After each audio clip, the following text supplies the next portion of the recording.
तिचं नुकतंच लग्न झालं होतं. तिच्या लग्नाची ती पहिलीच रात्र होती. ती नवरी नटून थटून पतीची वाट पाहत खोलीत बसली होती. तासनतास उलटले, रात्र सरली, पण पती खोलीत आलाच नाही. दिवसभराच्या प्रवासाच्या थकव्यामुळे पहाटे तिचा डोळा लागला. लग्नानंतर प्रत्येक मुलीच्या मनात सुखी संसाराची स्वप्न असतात. सासरच्या लोकांकडून प्रेम आणि पतीकडून साथ मिळेल अशी तिची माफक अपेक्षा असते. पण उत्तर प्रदेशच्या गोरखपूरमधील एका नववधूसोबत हनीमूनच्या दिवशी जे घडलं हे ऐकून माणुसकीवरचा विश्वास उडेल. मधुचंद्राची ती रात जी आयुष्यातली सर्वात आनंदाची रात्र मानली जाते, तीच रात्र या मुलासाठी आयुष्यभराचं दुःख ठरली. नेमकं काय घडलं त्या रात्री? आपला नवरा आपल्या पत्नीला सोडून कोणाकडे गेला होता? आज आपण या व्हिडिओत पाहणार आहोत. नमस्कार, मी साहेबराव ठाकरे. जर तुम्ही वेगवान मराठीवर नवीन असाल तर नुसती बातमी नाही तर आम्ही थेट तुमच्या समोर कहाणी उभी करतो. मात्र ती काल्पनिक नसून सत्य असते. म्हणून वेगवान मराठीला सबस्क्राईब करा आणि जास्तीत जास्त व्हिडिओला लाईक करा. ही घटना आहे गोरखपूरच्या बेलीपार पोलीस ठाणे क्षेत्रातील.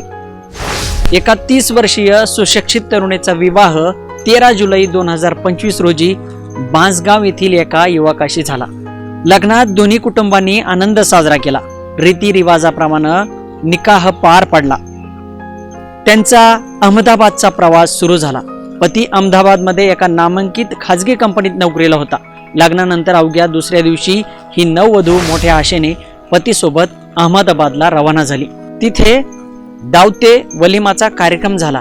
पाहुणे आले, शुभेच्छा मिळाल्या. पण या आनंदाच्या मागे एक भयानक कट रचला जात होता. याची पुसटशी कल्पनाही त्या मुलीला नव्हती.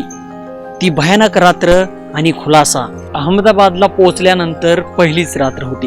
ही नववधू नटून थटून पतीची वाट पाहत खोलीत बसली होती. तासन तास उलटले, रात्र सरली, पण पती खोलीत आलाच नाही.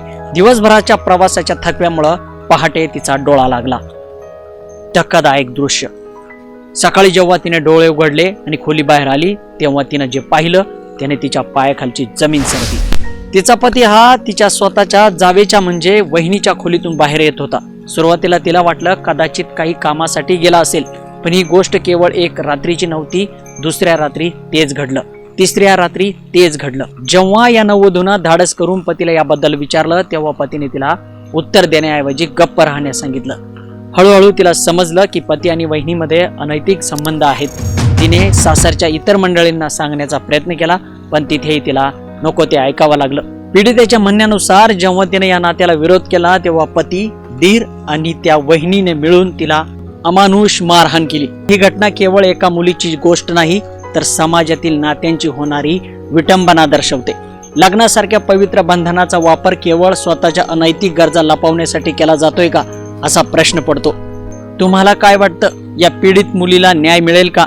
आणि अशा प्रवृत्तीच्या लोकांसाठी कायद्यात कोणती शिक्षा असायला हवी? तुमची प्रतिक्रिया कमेंटमध्ये नक्की कळवा. हा व्हिडिओ जास्तीत जास्त शेअर करा जेणेकरून अशा घटनांविरुद्ध आवाज उठवला जाईल. धन्यवाद.